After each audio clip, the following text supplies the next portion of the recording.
Welcome to the With You Rugby Podcast, designed to give you an in-depth look at the United States Rugby Foundation, including our grant programs and recipients, fundraisers, events, and much more. Now let's get started. Hello, everyone. I'm Brian Vizard, President of the United States Rugby Foundation, and I want to welcome you to another one of our With You Rugby Podcast. One of the fundamental programs and pillars of the US Rugby Foundation has been youth and high school rugby. And one of the programs we've been very impressed with and have provided support since its inception is Memphis Inner City Rugby. And we're very pleased to have join us today the co-founders of Memphis Inner City Rugby, Shane Young and Devin O'Brien. Welcome, guys. Welcome, Shane. Welcome, Devin. Great to have you. Thanks for having us. Thanks for having us, Brian. So where are you talking to us from? Are you both in Memphis right now? I'm actually in Memphis. Now I'm in New York. Okay. All right. Well, before we get to talk about your wonderful program, let's talk a little bit about both of you first. Let's get to know you a little bit better, and I'll start with you, Shane. Where did you grow up, and what sports did you play as a kid? I grew up in northwestern New Jersey. And by the way, thank you for having us on, Brian, and everything you do with US Rugby Foundation. I appreciate the opportunity to tell our story a little bit from Memphis Inner City Rugby. But yeah, I grew up in northwestern New Jersey in a place called Hackettstown, which is right next to Long Valley. And in Long Valley, they had a really amazing K-8 flag rugby league that, I wanted nothing to do with as a kid growing up playing basketball, baseball, and football, the classic core American sports. And my dad, when I turned like 9, revealed that he had a background in rugby, and he learned about the K-8 league and dragged me and my brother out while we were kicking and screaming, but obviously fell in love with it very quickly and never looked back.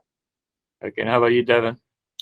Kind of, I did all the great American baseball, football, lacrosse, track, cross country, just kind of did a little bit of everything and always had fun with it. And nothing ever really stuck until I did get to college and got into rugby. So it's a little bit of everything and never really found my way, and was grateful that when I did get to college, wasn't really good enough at any of those other sports to do it at the collegiate level. And I happened to live down the hall from the captain of the rugby team my freshman year. Like first couple weeks of school, he asked me to come out. And where'd you grow up? I grew up in Croton in the Hudson Valley, just outside New York City. Okay, and where'd you go to college then? Colby College, Waterville, Maine. All right, so you found rugby there, Devin. So your captain was down the hall. So would you walk by practice one day, or what happened? I mean, he just, I don't know. It's kind of maybe the way of guys like Guy Sack, which his name is a great name, Guy Sack, the captain of the rugby team down the street, just kind of saw me and grabbed me by the collar and was like, "You're coming." And it's kind of a bright-eyed, bushy-tailed freshman. I figured, what the hell? And honestly, our practice field was called the Swamp. It was like this sunken and recessed field on the outskirts of campus, and I don't know, I very distinctly remember that first practice, not knowing what I was doing, but being thrown in there with a bunch of guys and trying to tackle them, and just felt this electricity and was like, this is where I want to be. And ended up finding just belonging and passion and friends and community. Grew so much from it. And I never looked back from that first couple of weeks of freshman year. Okay. Hey, Shane, what positions did you play during your rugby career, and what clubs did you play for? Flag rugby, positionless almost, right? Growing up, but then scrum half of my high school rugby team in South Florida, the Naples Bears, and then continued at scrum half for Florida Gulf Coast University, which we had to start these programs, right? My dad, my brother, and I started the high school program because we moved to Florida. There was no rugby. Then my college team had no rugby. My college had no rugby, so started that team.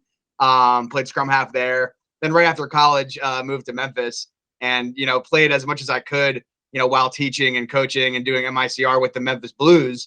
And I kept it a secret that I was a scrum half because I wanted to experiment with center and flanker. And, in Florida, everybody knows me as a scrum half. So I was like, yeah, I play center and flanker, and that's what I've been playing with the Blues ever since. And I've even played very recently with them. So still trying in my 30s here.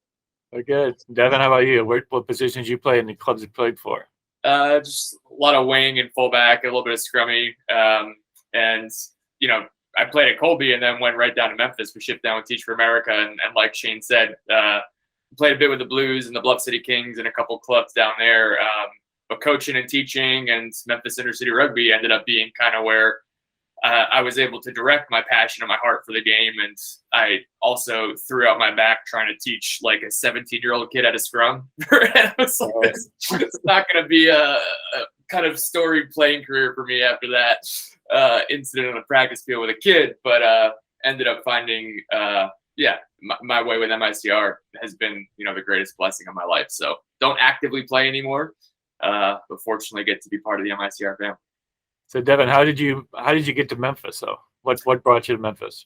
Shane and I were both Teach for America core members. So the program basically ships you to, you get the opportunity to pick some regions as like most of the core members are recent graduates from college. You pick a couple places, but they ship young folks right out of college to areas of need, to under-resourced and underfunded schools across the country. And just so happened that we both got shipped to Memphis. My Facebook profile picture at the time was me playing rugby for Colby, and Shane reached out to me with a direct message because we had both arrived, didn't know anything about the city.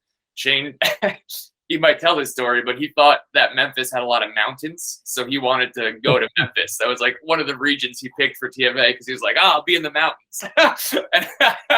and I figured, I don't even remember putting Memphis on my list. Had never been there, didn't know anything about it. So rugby was actually what brought us together in a new place that we had never been before. We're both, 22 years old or whatever. And yeah. And Shane, you were the one who reached out to Devin to, hey, let's see, we both play rugby. Let's talk about it a little bit, or how'd that go? Yeah, I think we still have screenshots of the Facebook message, and it was just basically like, hey, you play rugby, I think we were talking about going to play, at the local club, but then we started talking about starting a team at his high school because I got placed as a second grade, elementary school teacher, but Devin got placed at this high school with a lot of, potentially great athletes. And, we started thinking about that, and we got together and kind of made the initial steps towards starting that first team. Well, tell us, Devin, tell us about the origin of Memphis Inner City Rugby then. How did it get going, and how did it finally take hold? Shane's a visionary guy. We still have the Facebook post that he referred to. There's another one where he says, like, keep your eyes out. The Memphis Inner City Rugby Initiative is starting up. We had just, had this idea to, start a team at my high school. Basically, I'm from the suburbs outside of New York City, and similar to his background, had never been to a place like Memphis. I was afforded a lot of privileges in my life, had a very comfortable little bubble that I grew up in. And we both walked into our first encounters with systemic inequity and just massive gaps, lacks of resources and opportunities. And we're in classrooms with great kids that, the bell rang and there really wasn't anything going for them, anything offered to them through no fault of their own.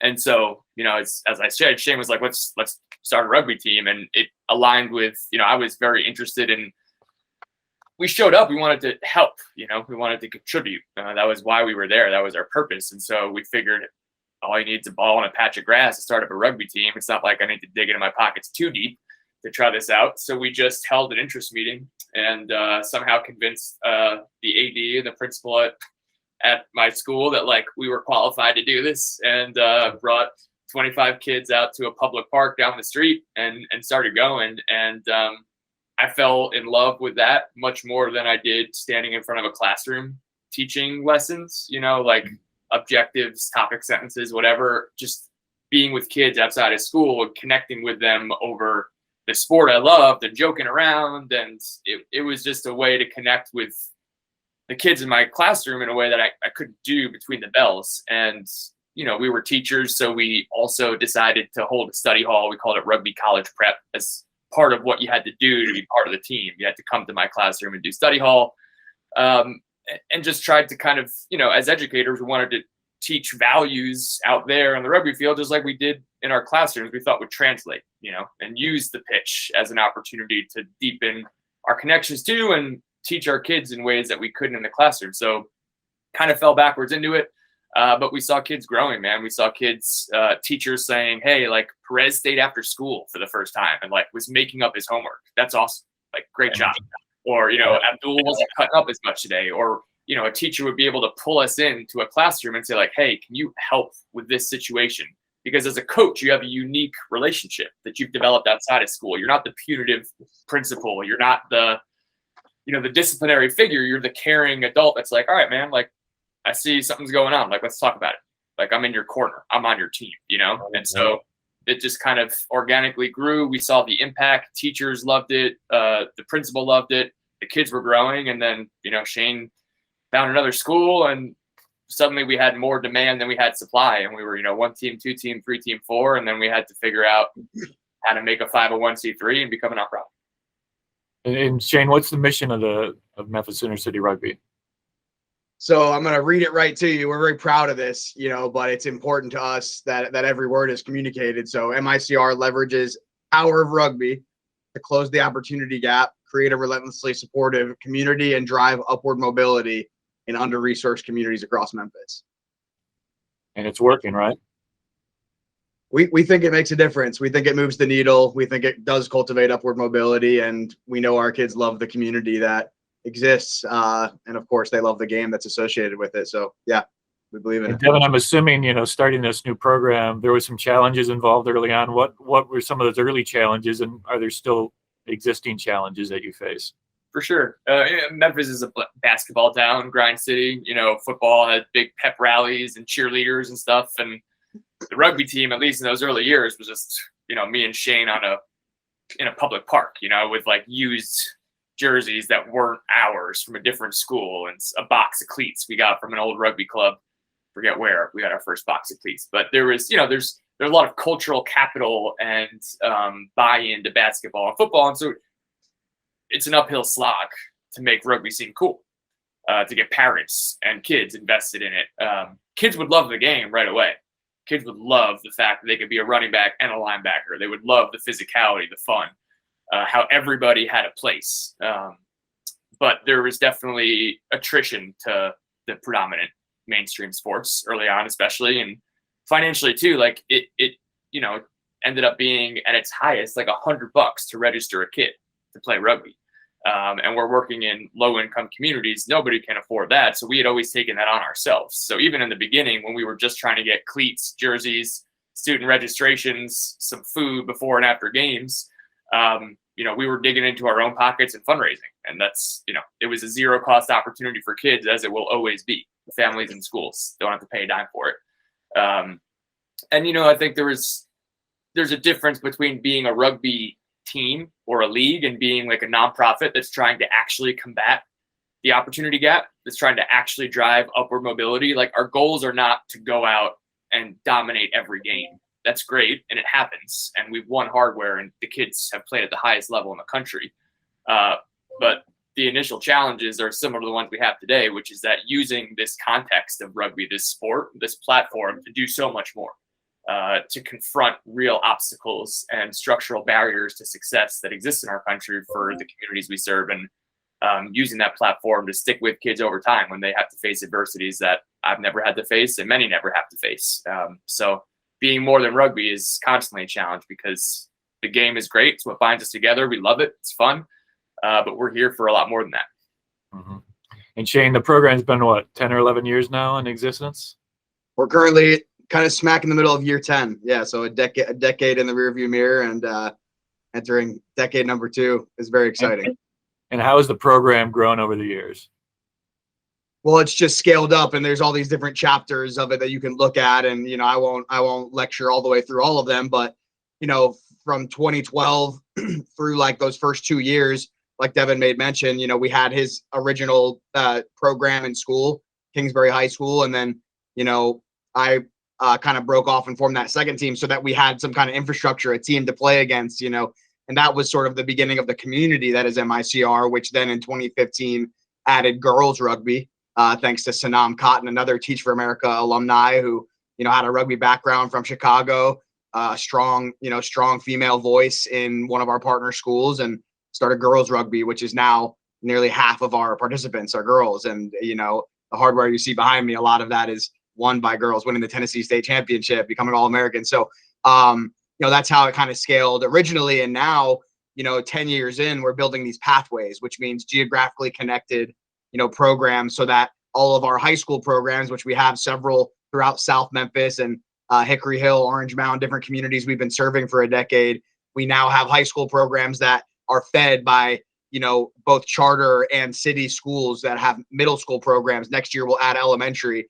And from age 8 to 18, you can be in the very powerful, supportive community that is MICR before bridging the gap over to our alumni support programming, which we think is world class. So we have 14 school partners across South Memphis, and they're all kind of scaled in these geographically connected pathways now that are really just getting started. So that's kind of how it's grown. So 14 teams, is that what you said? 14 school partners. 14 school partners. How many players, how many coaches does that entail? We have about 17 coaches right now. Most of them are MICR alumni, which is, evidence of the success of our alumni support program. And we're very, very proud of that. And we have about 217 kids active right now. And we're building back from pre-pandemic levels where we had more than 300 kids playing, but now we're really close to getting back over that number and to a groundswell that we need to figure out how to be able to handle because of the popularity of our new middle school programs. Cool. Great. And Devin, how has being a part of the rugby program benefited the young student athletes? I mean, as Shane said, there's been so many chapters in our growth. In the beginning, we didn't have a lot of metrics. We just knew that all the kids that were on our teams were going on to the next grade, getting acceptance into a post-secondary environment, and they were growing as people. We saw that. Today we can say that 93% grow in social and emotional learning. We have a trauma-informed coaching model that was developed by the Center for Healing and Justice Through Sport, funded by Nike, the national leader in how to use the power of sport to help mitigate the impact of childhood trauma and drive social and emotional learning, which really underpins success in college, in life, in career, wherever you go. We know the skills, the social emotional learning traits that correlate with success. And we know that rugby and MICR specifically helps 93% of kids grow those skills. We have 91% of parents saying the program supports the mental health of their kid. 20% of kids in our last graduating class got recruited for a post-secondary college rugby opportunity. And we have, it's grown from a few teams that do, disparate things to a continuity of opportunities throughout the year, from study halls to workshops to panels. We provided 750 rides last year, nutrition at every team event and activity, coach training and development, mental health counseling, our alumni services that Shane mentioned. We have these K through 12 teams, and then kids, when they graduate from them, they're not kids anymore, they're young adults, but they stay with us. And last year they got over 620 hours of one-on-one individual academic mentoring in college. We paid out over $100,000 in alumni wages for alumni work in our program. As Shane said, 17 coaches, we're paying our own alumni to lead the program, which is mission aligned too, because as they go to college, they can earn their wages with us. They don't have to get a job at a fast food joint. They don't have to get a job at a warehouse, whatever. They get a wage with us, and then they learn to be a coach. And learning to be a rugby coach teaches leadership skills, transitional skills and project management, whatever. You grow in that role too. So you've left the program, but now you're growing as a coach. You get free mental health counseling. We doled out $20,000 of our own scholarships to keep kids on track and persisting through a post-secondary environment. And they all grow in confidence, in time management. And so it's changed a lot through the years. But as Shane said, in these pathways, we know and can measure and can evaluate it. And we've been vetted by Slingshot Memphis, which is an impact auditor. It's a third party. It's independent. They've spent 5 years studying us, evaluating our cost to benefit ratio. For every dollar you donate, how much has actually helped kids? Are we enacting systems level change? Are we doing more than just creating rugby opportunities for kids? And you can check out the report on our website. It's resounding yes. We stack up among the highest rated nonprofits in Memphis. After them looking through our books and everything that we do, under the hood, for cost to impact ratio, the amount that we can do with $1 from a person to help a kid from age 8 all the way to and through their graduation from a post-secondary environment, it's pretty immense. And it's a lot different than it was in 2012. But as Shane said too, takes a lot more to make that make that tick, to make that go, with 17 coaches and all that. So how many of your kids go on to college then to play rugby or to study. And I mean, I'm sure you're hearing from a lot more college coaches these days too, as your program continues to grow. Yeah, well, we've had more than 50 go on to play college rugby through the 10 years, although that's not the goal, right? We're just as excited that Dearest Majors just, joined Tech 901 and is learning how to be a coder and won't get a 4-year degree at all, and will probably be making more money than, all of us combined within a couple of years from now. But but nonetheless, we have had 50 plus kids, go play college rugby and have success. And right now we have students on scholarships at Lindenwood and Life and Brown University. And, it's just really cool to see our kids represented on a national stage. We had Donovan Norflit win a college national championship 6 years ago. And then just 2 months ago, Jayla Hampton won a college national championship. These are our alums, they're starting, right. They're playing, they're scoring, they're wearing these medals around their necks. They're showing that these opportunities are really possible, that our kids really belong, at the next level. And just last month, we kind of made our own little piece of history. We hosted the first ever MICR college rugby recruitment combine and panel, which started out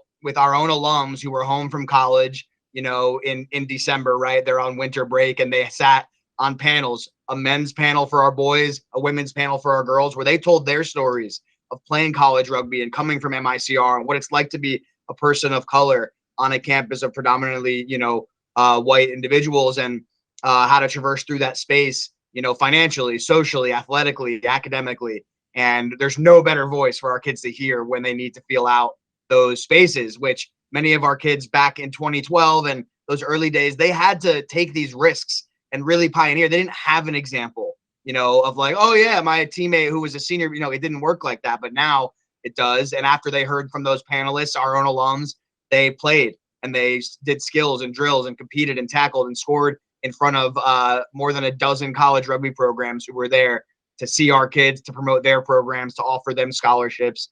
And so we're going to keep doing that combine style thing twice a year this summer, possibly in partnership with Roots Rugby, which is, an awesome partner program of ours. So anyway, I'm rambling now, but very, very excited to see what our kids are doing and can do at the next level in college rugby and beyond. Hey, Shane, Devin touched on it, but what do the parents think about their kids playing rugby? That's one of my favorite things to experience with parents, their confusion at first, their skepticism, their protectiveness of their kids. And then, before you know it, they are cheering on the sideline and wondering why the ref blew the whistle, and just being so supportive and bringing a pack of water and then offering a ride. And, our parents, they work hard, often 2 jobs, a lot of single family households in the communities that we serve. And so they have a lot of challenges. And when they see their kids, playing rugby, they're fascinated. And we're just so amazed because now we have I think it's 30 plus kids in our program who are the younger brothers and sisters and cousins of kids who have already come through and played. So the community is just growing in a very familial, way. And we think that is because of parent engagement. And it's just amazing to see them get involved. We even had one mom, Brian, who, had 2 daughters and 1 son playing in our program. They still are now. And then she went out and started playing for the Memphis Flamingos, the women's team. Right. Cool. That is great. And she's, not that young. I won't put her out that badly, but it's just really cool to see. So, yeah. Well, I know when I was out visiting, that was one of the highlights, just seeing the parents' reaction to seeing their kids play and how happy they were and how involved they were in the sport and, cheering their kids on like proud parents would. I mean, it was really cool. Oh, no doubt. They're amazing. Yeah. Hey, Devin, when I was there, it wasn't that long ago, you told me a bit about what it takes to keep the program up and running. Can you expand on that a bit? About all it takes and the challenges you continue to face to keep all these programs going. Yeah, just to paint kind of a bird's eye view, 14 school partnerships don't just exist, right? Those take partnership development meetings, MOUs, relationships with teachers and administrators. What is the school's after school schedule? What are the facilities that we can use to practice at? How can we get waivers and registrations? Who are the stakeholders in 14 different schools? Like that takes time to build trust, relationships, and teams in 14 different buildings across the city. Then for all those 14 unique school environments that have different schedules, different requirements, different communities altogether, we provide rides to and from team events. So there could be on any given day of the week, there could be programming 7 days a week when we're in full season, Monday, Tuesday, Wednesday, Thursday, Friday, Saturday, Sunday. There are rides happening all across the city that we are ourselves paying for and orchestrating for kids. Then when kids show up, not only is there nutrition and water and equipment that they don't have to pay for or worry about themselves that we take care of, which shows up in all these different places. There's a coach that's been trained in trauma-informed practices that has an assistant coach. They're both there and on time with our materials, like the coach training and development to get a coach ready just to show up to that place with the kids. To make sure the families know what's going to happen and are aware, and handouts have been distributed, and there's transparency and communication between school, families, kids, coaches. And then they play rugby, right? And there's a ref and there's a trainer and there's competition. And throughout competition, you're managing, kids failing and working through trauma and adversity. And you're a coach, but you're also, the taxi cab driver and the social worker. And, you're there to support them through these challenges that push them and make them grow. And it's difficult, especially in communities that have been disproportionately impacted by trauma. It can be really, really hard. Things can come up. And then, after the game happens, sure, you make sure everybody gets home safe, but you're communicating with kids as well. You're debriefing, you're helping them learn and reflect. And while that is happening, there's 612 hours of individual one-on-one academic mentoring happening for kids in college that are not on this field. There are workshops and events to help them persist in a post-secondary environment. They're getting mental health counseling. They're coordinating with our alumni support coordinator to make sure that they are re-enrolling and that their credits transfer when they move from one university to another. And she will go to them to the registrar to make sure that happens. While rugby's happening, alumni support is happening. And on the same day in 14 different schools and in colleges across the country, our staff is managing what is the heart of MICR, which is individual relationships and individual pathways through life. And there are 1,000 different things on any day of the week that could come up in an individual's life. And we try to the best of our ability to be a relentless support system for that. So when a phone call happens or a problem arises on the rugby field, in college, in life, we try to be there for it. So while all these moving parts are happening and we're trying to fundraise to make all this free for kids and pay our staff to keep doing this every day, which is the most critical thing. That's a lot. I'm just listening to you guys.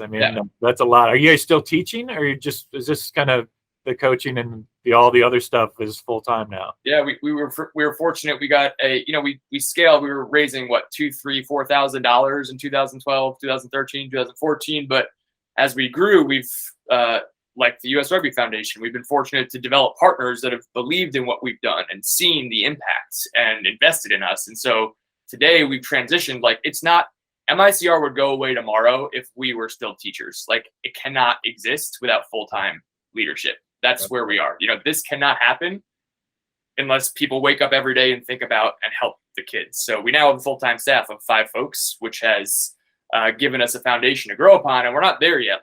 Someday we will need to raise $1 million to make MICR sustainable so that it is the pillar that the kids deserve, the families deserve, so it can sustain when Shane and I, if we get hit by a bus and we're gone, whatever, this program belongs to our kids and our communities, the families, the people that are currently within it. And in order for that to happen, we're going to need to raise $1 million every year someday. That's where we're headed. It's a big time, full-time thing to have a mission as ambitious as driving upward economic mobility and closing the opportunity gap in some of the most institutionally inequitable circumstances in the country. And Shane, how is Memphis Inner City Rugby impacted Memphis? In so many ways, obviously, in human form, by disrupting poverty in the communities we serve. And that's, when you ask that question, that's what I think about first is the homes and the communities and the schools and the little platforms of rugby where we experience such growth, where we shed trauma, where we get fit, where we build relationships, where we learn a competency and, gain skills. That's what I think as the impact on Memphis.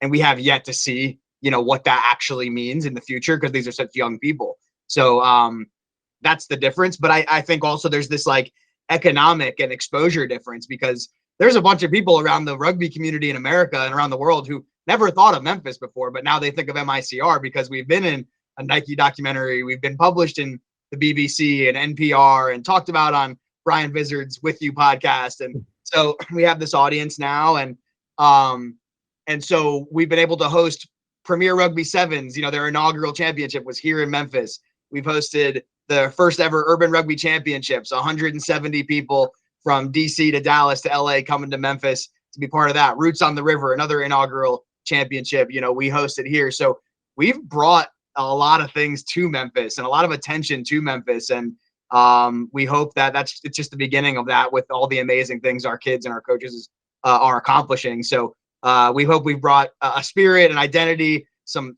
excitement to Memphis in terms of a brand, a community, but also just, disrupting poverty for the kids we care about most. Yeah, and over the years, as you mentioned, the foundation, we provided some balls to you and some financial grants. A couple of kids, I think, got some of our scholarships.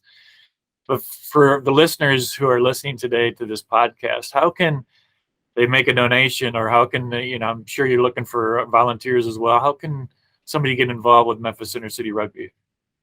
Yeah, so, anyway, locally here in Memphis in the Mid-South wants to come help us, be an athletic trainer or a medic for our games, or help us set up, the nutrition stand for games, help drive kids around, coach. We need all that. But like Devin said, we have a big operation here. We make a big difference in the lives of kids. We're an actual legitimate entity in the lives of hundreds and hundreds of kids who are in some of the deepest levels of poverty in America. And so we need money, and we need people to become monthly donors, $5 a month, $10 a month. If you know somebody who has a company and wants to get a sponsorship going and partner with us on a certain project, or sponsor our next annual dinner in October, or a golf tournament this Saturday, like Devin said, for us to survive and become something that exists for a second decade of service, and who knows what is possible. We're dreaming huge about what our kids can accomplish with another 10 years of this kind of support, this kind of community. So we need people to dig into their pockets and send money and invest. Devin likes to call what we do on the field, a classroom for character development. And he's so right. That's just really the beginning of what we do. But you have to invest. You have to give the rides. You have to provide the nutrition. You have to be there every day when you say you're going to be there. These are vulnerable communities and kids. So we need donations. We need a larger base of the American rugby community to invest in what we do for this to survive. And then once we survive and prove scalable, sustainable solutions through the sport of rugby, watch other inner city rugby programs pop up around the country and find sustainable solutions like we have. And Devin, I know, you talked about reaching $1 million for sustainability. What are the long range goals of Memphis Inner City Rugby? Yeah. So we're, as Shane mentioned briefly, we wrote a strategic plan about 2 years ago with leading minds from sport-based youth development, educators in Memphis, parents, alumni of our own program. And the whole plan for the future is predicated on these pathways, which Shane highlighted, which are interconnected and accessible pathways of opportunity and support that run from elementary school to and through your post-secondary journey. What that means is a kid picks up a rugby ball when they're 8 years old. They're coached by an MICR alumni in elementary school. They're having fun. They're growing. They're already less likely to be acting up in school, more likely to be performing higher on tests by being physically active, playing after school in elementary school, enrolling in middle school flag and tackle rugby, where they're going to tournaments. They're competing against other teams. They're growing as athletes and they're growing as people. They're becoming leaders, transitioning into our robust high school programs with our post-secondary pathways, workshops, academic support, transportation, nutrition, all-star tournaments. They're traveling across the country in the Urban Rugby Championships. They're winning state championships. They're getting holistic daily wraparound support from a full-time pathway coach who is in their school every day. So there's a person in their school every day, their coach, whose job is to be their coach and care about them and look out for them all day, every day, persisting through their high school graduation, getting out of high school, and working with our alumni support coordinator and their college counselors in school to choose what's next. For many, that will be college rugby. For many, it will not. It'll be a trade school. It'll be just going to college. It'll be a community college, whatever it is. Oh, but by the way, when you go, we'll stick with you. Once, twice a week, you can meet with us for academic support. Once, twice a week, Nia Tapper and the USA Women Eagles are rugby mentors for our girls in college right now. We're 2-3 times a month, I think it is right now. Our girls at Lindenwood and Life and across the country playing collegiate rugby are actually meeting with like Nia Tapper and the Eagles. They get to have individual mentors that are not only academic, but also rugby, so that they're supported on the pitch and in school, wherever they go after high school. And ultimately they earn wages, they access mental health counseling, whatever. You see what the journey looks like from 8 years old all the way till 22, 23, 24 years old. We are fundamentally disrupting cycles of poverty, fundamentally creating pathways to new opportunities in life. And also, by the way, this is the future of American rugby, we believe, is creating these pathways where kids pick up a ball in 8th grade and go on to play at the highest levels in the country, in college and beyond. And also, even if they don't, they will love rugby and it will be a defining characteristic of their life. And like you saw, those parents and the brothers and the sisters and the siblings, like, it's rugby that they love and that brought them together. And so we will have more All-Americans than we've already had, more national champions. We'll have Eagles someday. Sure, like that's going to happen. But we will transform with these pathways the life trajectories of individuals that matter, that don't get a fair shot. And through those individual pathways, I mean, we're growing the game of America, of rugby in America, with fans and lifelong passionate advocates for the sport. So that's where we're going. Wow. You guys have done a tremendous job over the years. I look forward to following your progress in the future. The foundation looks forward to continuing to support you, and we're very proud to be a partner of yours. So congratulations, guys. Great job. Keep up the great work, and thank you for taking part in this podcast today. Thank you so much, Brian, for all you do and everyone who supports US Rugby Foundation. Thanks for giving us some time to share a little bit about MICR. Really appreciate you. Yeah, grateful for you, Brian, the opportunity, all your support, all you do. And thanks, everybody, for tuning in. Yeah, looking forward to another trip down to Memphis to see you guys again. But thanks again for taking part. And, folks, that's going to do it for this edition of our With You podcast. I want to thank Shane Young and Devin O'Brien of Memphis Inner City Rugby. And, again, if you guys are as passionate as these guys are right here, please donate to Memphis Inner City Rugby, and your dollars will be well spent. But until next time, everyone, if you want to learn more about the US Rugby Foundation, go to our homepage at usrugbyfoundation.org. Find out a little bit more about what we do as well. And until next time, stay safe, everyone.